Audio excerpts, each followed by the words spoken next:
Kalau ngomongin bangsa yang paling nyentrik di masa lalu, Viking pasti masuk daftar. Mereka ini ibarat anak tongkrongan yang nggak bisa diam.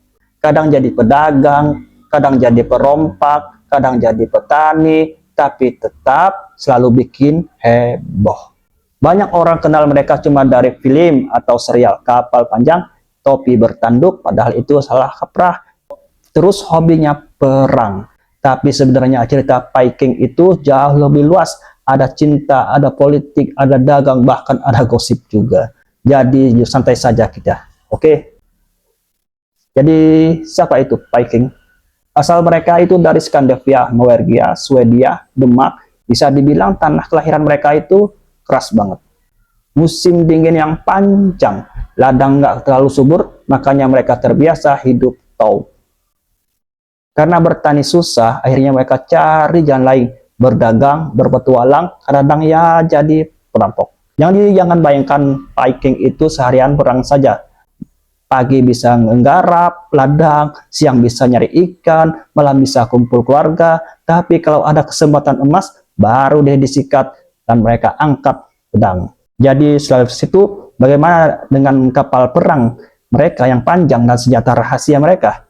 Kekuatan Viking ini bukan cuma di otot saja, tapi di otaknya juga. Mereka bikin kapal yang panjang, ramping, bisa ngebut di laut, bisa juga menyusuri sungai kecil. Itu kayak mobil sport sekaligus motor trail, bisa masuk ke mana-mana. Dengan kapal tersebut, mereka bisa sampai ke Inggris, Prancis, Rusia, bahkan ke Amerika Utara, jauh sebelum Columbus ada.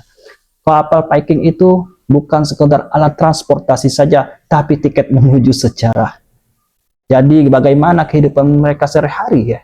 Jadi kira-kira Viking itu tiap hari teriak-teriak kayak mau perang, atau banyak di antara mereka petani gandum, nelayan, tukang kayu, bahkan ada pedagang. Di pasar mereka barter barang, bulu hewan, madu, perhiasan. Dan uniknya wanita Viking punya hak yang lumayan gede dibanding bangsa lain di zaman tersebut.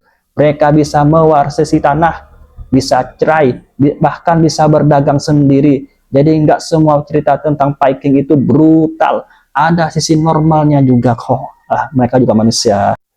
Jadi bagaimana kalau tentang mitologi dan keyakinan mereka ya? Kalau soal kepercayaan, Viking hidup dalam dunia yang penuh dewa-dewi. Ada Odin, bapaknya para dewa. Thor, dewa petir yang populer banget. Loki, si tukang tipu, dan Freya, dewi cinta tapi juga perang.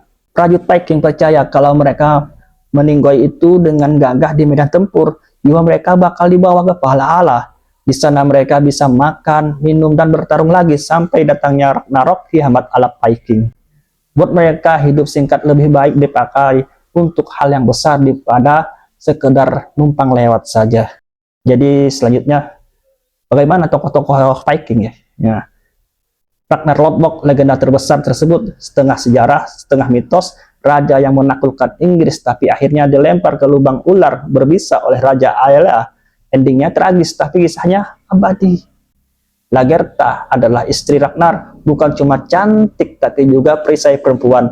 Turun ke medan perang bahkan bisa memimpin sebuah pasukan, jadi simbol kekuatan wanita Viking. Ada Harald Hardrada, dikenal sebagai Viking terakhir. Dia sempat jadi tentara bayaran di Bizantium, lalu balik ke Norwegia menjadi raja. Ambisinya itu besar, mau kuasai Inggris, tapi di tahun 1066 dia kalah di Stamford Bridge, dan disitulah era Viking resmi berakhir. Lalu ada Ivar de Bonelles, pangeran yang nggak bisa jalan tapi punya otak yang cerdas. Dia pemimpin pasukan besar yang bikin Inggris ketar-ketir. Bukti kalau kekuatan bukan cuma soal fisik saja. Lalu ada Bergeron Ironset, anak Ragnar yang katanya tubuhnya sekeras besi. Dia sampai berlayar ke Mediterania, bahkan ke Spanyol dan Italia. Harald Bluetooth bukan cuma raja, tapi juga tokoh yang menyatukan Denmark dan Norwegia. Namanya dipakai jadi teknologi yang kita pakai sekarang, yaitu Bluetooth. Jadi tiap kali nyalain Bluetooth, sadarlah, nggak sadar kita lagi nyebut nama Viking.